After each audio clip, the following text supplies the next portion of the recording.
Menjadi penyelenggara itu harus kuat mental. Jelas, ayah sambil menyandar di dinding rumah. Dia baru saja menghisap dan menghembuskan asap pembakaran tembakaunya. Asapnya membuatku bergeser menghindar beberapa meter. Ayah tidak melarangmu.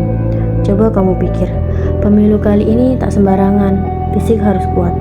5 kotak loh yang harus diurus.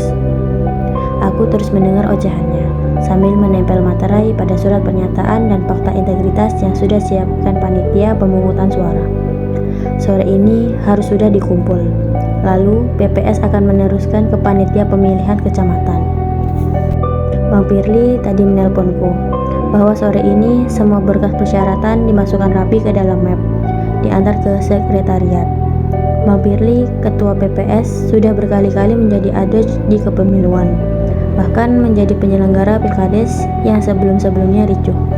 Namun bisa aman dan damai saat dia menjadi petugasnya. Aku menjadi calon kelompok penyelenggara pemungutan suara dipastikan akan lulus mutlak. Sebab pada hari terakhir ini tak ada yang mendaftar.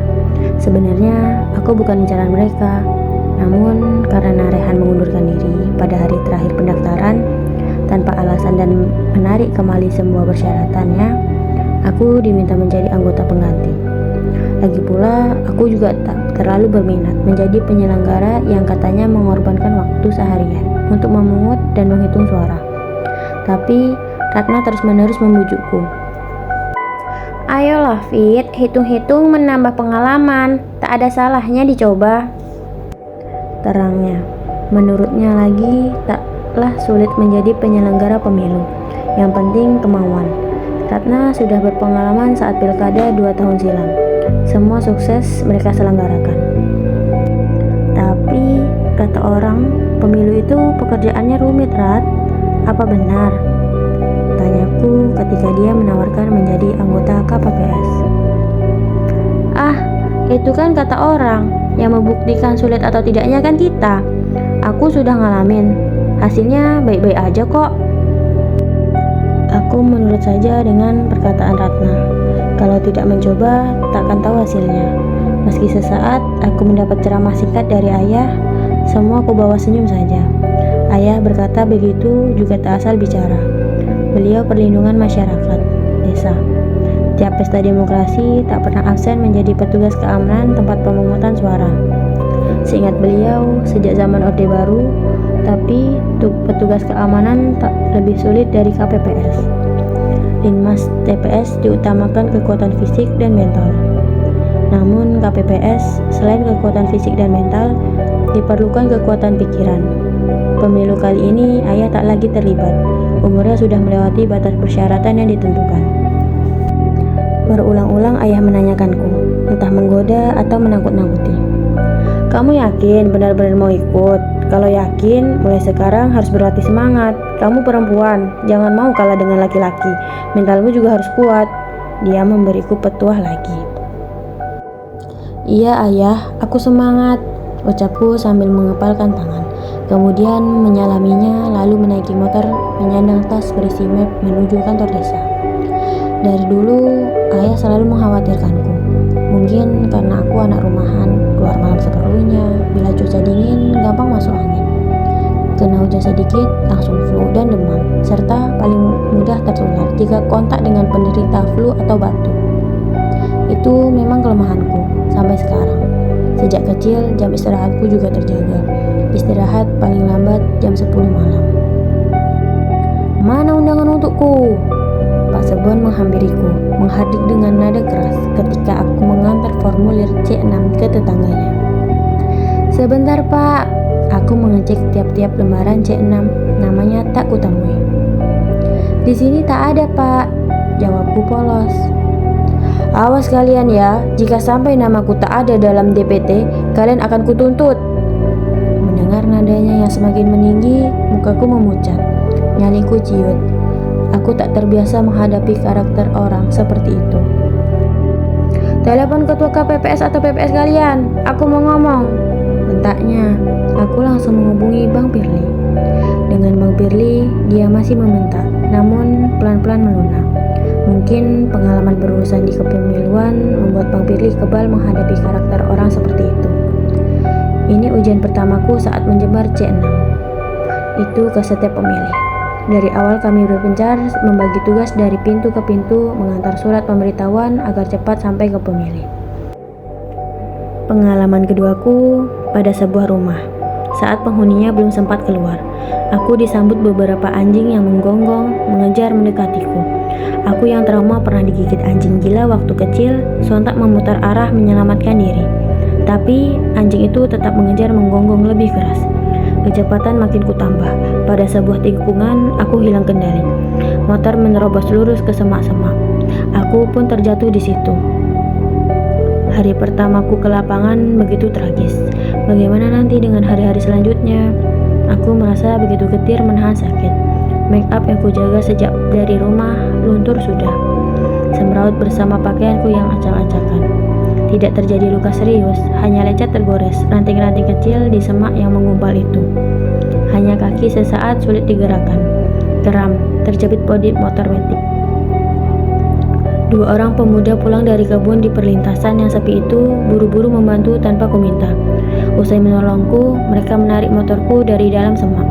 Memang sedikit memakan waktu agar motor bisa keluar dari semak yang menggumpal itu. Tugasku berlanjut pada hari pemungutan suara. Sisa-sisa ngilu sewaktu terjadi kecelakaan tempo hari itu tak kuhiraukan lagi. Nyerinya terlupakan. Begitu saja oleh kesibukan di bilik TPS.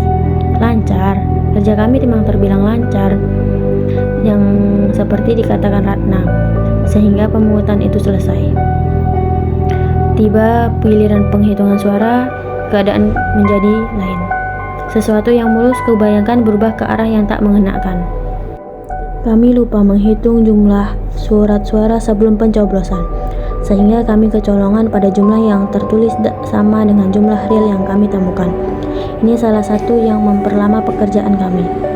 Sudah pukul 12 malam, kami masih menghitung rekapan yang belum tuntas. Selera makanku mendadak hilang sejak sore. Aku hanya menyantap beberapa suap, sisanya terbuang masuk ke tong sampah. Perekapan dilanjutkan. Rian bersebelahan denganku. Tak terhitung lagi berapa bungkus rokok yang sudah dihabiskannya sejak pagi. Entah berapa gelas kopi yang lewat di kerongkongannya. Ujung, penanya terus bergoyang mengisi kolam rekapitulasi. Ratna, Wawan, Rio, Ali, Amir, masing-masing punya tugas yang sama.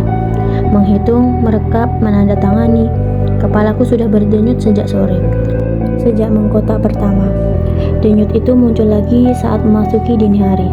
Perutku mual ingin muntah, otakku menjadi buntu. Aku berusaha menahannya sampai pekerjaan ini selesai. Aku tak mau mereka semua tahu kelemahan dan kekuranganku.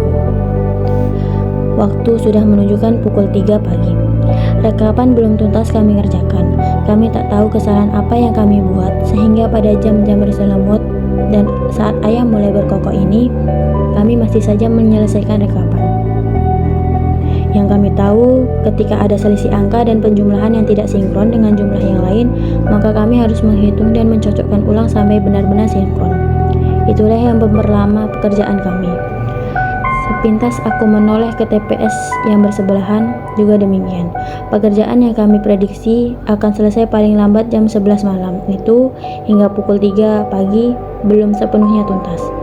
Aku merasakan jemariku bergetar, tubuhku pelan-pelan lemas kehilangan tenaga. Aku tergolek lemas di sudut ruangan. Aku tertidurnya. "Di mana aku?" tanyaku. "Kamu di klinik, Nak. Dini hari tadi pingsan," jawab ayah. "Bagaimana dengan pekerjaan kami di TPS, Ayah?" Kabar dari teman ayah, mereka masih di sana. "Hah? Sudah jam berapa sekarang, Ayah?" Ayah mengarahkan pandanganku ke jam dinding klinik. Sudah pukul 9 pagi. Kasihan mereka, sehingga jam segini belum selesai juga. Mereka tinggal berenam, belum lagi repot mengurusku hingga ke klinik ini. Ingin rasanya bergegas membantu, namun aku belum dapat izin pulang dari dokter. "Ayah, boleh aku meminjam HP sebentar?" "Ada apa, Nak?" "Aku mau menghubungi kawan-kawanku, mau memastikan apakah pekerjaan kami baik-baik saja," ucapku. Lebih dari itu, sebenarnya aku mau minta maaf ke mereka. Semua gara-gara aku, pekerjaan mereka tambah repot. Hidupku memang selalu merepotkan banyak orang. Belum sepenuhnya bisa bekerja dengan baik. Ayah punya nomor Ratna. Ayah terdiam sesaat. Ada raut sedih di wajahnya. Pelan, di balik raut tuanya mata berkaca-kaca. Sebaiknya kamu urungi menelpon dia. Loh, kenapa ayah? Ratna sudah meninggal, nak. Apa? Iya, dini hari tadi saat pulang mengantarmu, dia kecelakaan ketika hendak kembali menuju TPS. Innalillahi wa inna ilaihi raji'un. Air mataku meleleh, begitu besar yang mereka korbankan demi tugas, demi pemilu. Selamat jalan, Ratna. Pangkalan Kuras, 6 Juni 2023. Mengenang ratusan saudara-saudara penyelenggara pemilu, KPPS, PPS, dan PPK yang meninggal dalam tugas dalam pemilu 2019.